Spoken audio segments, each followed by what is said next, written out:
Hello my dear students, welcome है आप सभी का हमारे चैनल ABHT अकेडमी में। तो बच्चों, आज हम देखने वाले हैं मराठी के पेपर के बारे में, जो अभी 2026 में आपको पेपर पैटर्न किस तरीके से आएगा, किस टाइप के क्वेश्चंस आएंगे, सब कुछ डिटेल में बताऊंगी।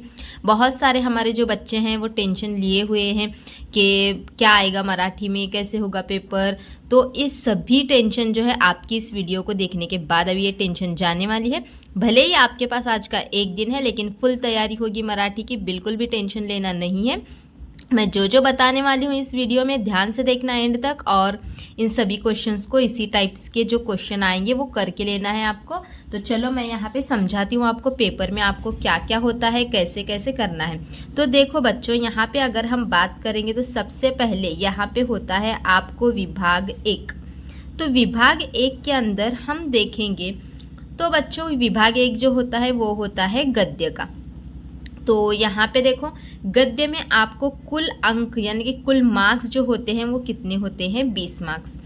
अब इसमें क्या होता है, तो यहाँ पे आते हैं 2 पैराग्राफ। मैं यहीं पे लिखती हूँ, 2 क्या होते हैं यहाँ पे, पैराग्राफ होते हैं। और दोनों पे एक पैराग्राफ को पढ़ के पहले थोड़े एक्टिविटीज़ होते हैं, उसको कंप्लीट करना है। फिर दूसरा पैराग्राफ पढ़ के उसमें एक्टिविटीज़ होती हैं, उसको कंप्लीट करना है। और ये सब चीज़ें वहीं पे होती हैं, पेपर में ही सब कुछ दिया हुआ होता है, उसको पढ़ के आप करोगे अच्छे से तो यहाँ पे आपके ये 20 मार्क्स जो हैं वो पूरे पक्के हो जाएंगे, मिलेंगे ही। और हाँ, एक ज़रूरी बात आप सभी के लिए, आप बच्चों गलती क्या करते हो जिसकी वजह से टाइम मैनेजमेंट नहीं होती। अगर आपको क्वेश्चन का आंसर नहीं मिल रहा तो आप क्या करते हो, उसी के पीछे ढूंढने में टाइम वेस्ट कर देते हो। तो इससे आपका पेपर कवर नहीं होता। पेपर में जो लास्ट का सेक्शन होता है ना, जैसे कि राइटिंग स्किल का, तो वहाँ पे आपको मार्क्स ज़्यादा मिलने के चांसेस होते हैं। आप गलती क्या करते हो, आप जो आंसर नहीं मिलता उसको ढूंढने में टाइम वेस्ट करते हो। मेरी एक बात ध्यान से सुनना, अगर आपको आंसर नहीं मिल रहा, क्वेश्चन का नंबर डालो, आंसर के लिए 2 लाइन लगते होंगे तो 4 लाइन छोड़ दो और आगे बढ़ो। तो वहाँ से फिर बाद में लास्ट में क्या करना, जब आपका पूरा पेपर कवर हो जाए तो फिर वहाँ जहाँ जहाँ आपने जगह छोड़ी हुई है उसको देखना, और वहाँ से आंसर जो जो आपके छूटे हैं उसको ढूंढते बैठो फिर, क्योंकि लास्ट में आपका पूरा पेपर कवर हो गया होता है। जो जो छूटा है उसके लिए एक आधा घंटा लास्ट का आप रख सकते हो वहाँ, तब आप उसको कंप्लीट करके लो। और समझो तब भी लास्ट मोमेंट पर भी आंसर नहीं मिल रहा है तो दिल से थोड़ा बहुत कुछ तो उससे रिलेटेड लिखो, वहाँ पे आपको मार्क्स मिलेंगे। और जो पर्सनल रिस्पॉन्स का क्वेश्चन होता है, यानी कि जो मराठी में अपना मत देना होता है आपको, तो उसको बिल्कुल छोड़ना नहीं है। थोड़ा भी हो आप लिखने का ट्राई करो, आपको वहाँ पे मार्क्स मिलते ही मिलते हैं। ठीक है, तो ये पैराग्राफ का हो गया, 20 मार्क्स आपको यहाँ पे मिलेंगे, आप सॉल्व करो। फिर उसके बाद यहाँ पे देखो विभाग 2 जो होता है, अगर हम इसको देखेंगे, विभाग 2 में आपको पता ही है क्या होता है, पद्य विभाग होता है। विभाग 2 जो है वो क्या होता है, पद्य विभाग। तो ये जो होता है बच्चों, ये 16 मार्क्स के लिए होता है। तो 16 मार्क्स के अंदर अब आपको कविताएं दी जाती हैं, 2 कविताएं होती हैं इसके अंदर भी। तो विभाग 2 के अंदर एक पद्य में 2 कविताएं होती हैं। तो इसके अंदर आपको कविता देखकर पढ़कर वहाँ पे जो है पैराग्राफ, मतलब जो क्वेश्चंस पूछे जाते हैं उसको सॉल्व करना होता है। तो अब बच्चों, आप बहुत बच्चे जो है इस विभाग का टेंशन लेते हो कि कविता कौन कौन सी करनी है, कौन कौन सी करनी है मैम बताओ। तो बिल्कुल टेंशन नहीं लेना है। एक काम करना है आपको, जो आपके पुस्तक के अंदर जितनी भी कविताएं हैं 12th बोर्ड एग्जाम के लिए, तो जितनी भी कविताएं हैं उन कविताओं के ऊपर एक पैराग्राफ होता है जिसमें शॉर्टकट समरी होती है। जो आपकी कविता है वो कविता के बारे में जो है वहाँ पे इंफॉर्मेशन दी हुई होती है, उस इंफॉर्मेशन को पढ़ लो तो पूरी कविता आपको समझ में आ जाएगी। और फिर पेपर में कविता पर कुछ भी क्वेश्चन हो आप इजीली लिख सकते हो। तो विभाग 2 पद्य के लिए आपको क्या करना है, कविता में जितनी भी कविताओं के जो समरी है शॉर्ट में, उसको आप जो है आपकी टेक्स्ट बुक के ऊपर होता है, मतलब जहाँ पे कविता होती है उसके ऊपर पैराग्राफ होता है, उसको पढ़ के लो। नहीं तो फिर अगर आपके पास डाइजेस्ट होगी तो डाइजेस्ट में भी समरी दी हुई होती है कविताओं की शॉर्ट में, उसको पढ़ के लो, आपको कविता पूरी समझ में आ जाएगी। और नहीं भी है तो आप गूगल से भी इसको शॉर्ट में समरी इसकी पढ़ सकते हो। तो कविताएं जो हैं इस तरीके से विभाग 2 पद्य आपको करना है। समरी शॉर्टकट में जो है वो समरी पढ़ के जाना है आपको कविताओं की, बाकी कुछ इसमें टाइम वेस्ट करते नहीं बैठना है। फिर इसी के अंदर आपको मतलब ये पैराग्राफ देखकर, यहाँ पे कविताएं देखकर आपको क्वेश्चन सॉल्व करने होते हैं। और इसके अंदर जो होता है काव्य सौंदर्य का भी होता है आपको क्वेश्चन। तो यहाँ पे काव्य सौंदर्य जैसे वगैरह क्वेश्चन आपको पूछे जाते हैं, तो कुछ डरना नहीं है। कविता आप मैंने जिस तरीके से बताया है पढ़ के लो। इसी को काव्य सौंदर्य को और जो होता है किमा होता है इसको रस ग्रहण। तो यहाँ पे रस ग्रहण और ये काव्य सौंदर्य दो में से कोई एक एक्टिविटी आपको करनी होती है, और इसके लिए कुछ भी करते बैठना नहीं है। मैंने जैसा बताया कविता के ऊपर का पैराग्राफ या कविता की समरी पढ़ के जाओ शॉर्टकट में। आपको कविता देखो आप 10 बार भी पढ़ोगे ना तो आपको कुछ समझ में नहीं आएगा। क्यों? क्योंकि मैं बता दूँ कि बहुत सारे हमारे बच्चे ऐसे हैं जो 12th 11th 12th को कॉलेज जो है नहीं जाते, तो उनके लिए अब पॉसिबल नहीं होता कि कॉलेज में जो पढ़ाए हैं वो आपको याद रहे। तो कितनी भी बार कविता आप पढ़ोगे पुस्तक से तो आपको ध्यान में नहीं रहेगा, उसका अर्थ ही समझ में नहीं आएगा, क्योंकि लैंग्वेज थोड़ी टफ होती है। इसीलिए आपको उसका सरल अर्थ जो है ऊपर पैराग्राफ में समझाया हुआ होता है, तो वो पढ़ के जब आपको कविता पूरी समझ में आ जाएगी। ठीक है, 2 विभाग तो हो गए, टेंशन खत्म हो गया आपका 2 विभाग का। अब देखो यहाँ पे नेक्स्ट आते हैं हम विभाग 3 पर। विभाग 3 जो होता है आपको कुछ टेंशन लेना नहीं है। यहाँ पे विभाग 3 जो है वो होता है साहित्य, जो होता है साहित्य प्रकार का होता है। तो इसके अंदर देखो अब क्या होता है, तो यहाँ पे कथा होती है। तो ये जो है ना कथा से रिलेटेड यहाँ पे प्रश्न पूछे जाते हैं, और इसके लिए ये जो होता है कितने मार्क्स के लिए होता है? 10 मार्क्स के लिए होता है। तो इसके लिए आपको पुस्तक के जो धड़े हैं थोड़ा सा वो पढ़ के लो, या फिर नहीं भी पढ़ोगे तो वहाँ पे पैराग्राफ होता ही है। तो यहाँ पे इसके जो है 10 मार्क्स होते हैं, पैराग्राफ होता है। पैराग्राफ में देख के ही आपको यहाँ पे क्या करना है, इसके अंदर देखो आप देखोगे ना तो 2 क्वेश्चंस होते हैं। यहाँ पे दिखाई देती हूँ आपको मैं, वरना आप टेंशन ले लेते हो। यहाँ पे एक अ होता है, तो अ के अंदर आपको क्या होता है, एक पैराग्राफ दिया होता है। क्या होता है? पैराग्राफ होता है। प्रश्न क्रमांक अ के अंदर पैराग्राफ होता है, और इसी के अंदर आ एक होता है। ये मैं आपको विभाग 3 का बता रही हूँ। अ और आ 2 प्रश्न होते हैं। अ में पैराग्राफ होता है, आप पढ़ के वहीं से आंसर को सॉल्व कर सकते हो, इसका तो टेंशन लेना ही नहीं है आपको।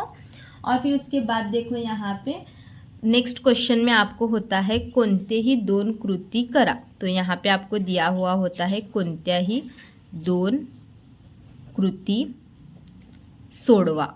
तो इस तरीके से आपको यहाँ पे क्वेश्चन दिया जाता है। अब देखो टेंशन लेना नहीं है, कोणत्याही 2 कृती सोडवा। इसके अंदर आपको टोटल जो क्वेश्चंस होते हैं, इस क्वेश्चन के अंदर टोटल क्वेश्चन कितने होते हैं आपको जो दिए जाते हैं? 4 दिए जाते हैं।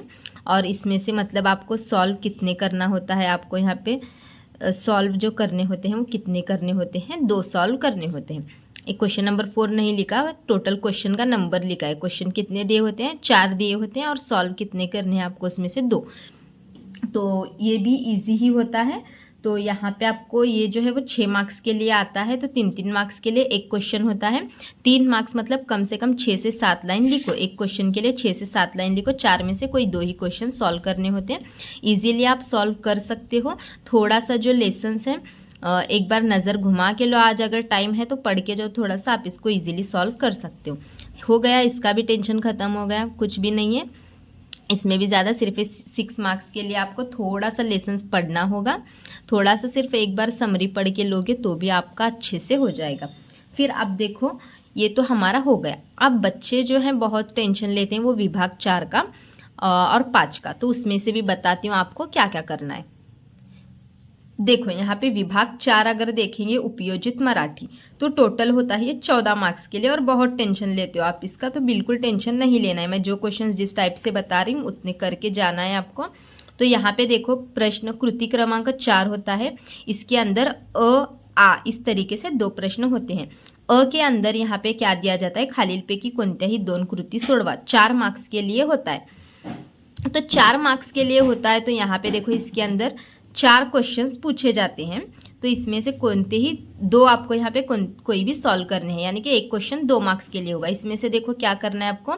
मुलाखतीच्या पूर्व तयारीबाबत थोडक्यात लिहा। तो यानी कि मुलाखती का जो होता है वो आपको यहाँ पे उसके बारे में लिखना है। उसके बाद माहिती पत्रकाच्या रचनेची 2 वैशिष्ट्ये लिहा, इसके आंसर्स लिखने हैं आपको। उसके बाद अहवालची प्रमुख 4 अंगे लिहा, और वृत्तलेख लिहिताना विचारात घ्यावयाच्या कोणत्याही यहाँ पे 2 बाबी लिहा। तो इस तरीके से आपको ये सॉल्व करनी है। फिर यहीं पे जो है आपको इसका आता है कि महत्व लिखो। यहाँ पे जो क्वेश्चन दिया गया है पत्रक, ये देखो यहाँ पे नहीं, इसमें तो नहीं है।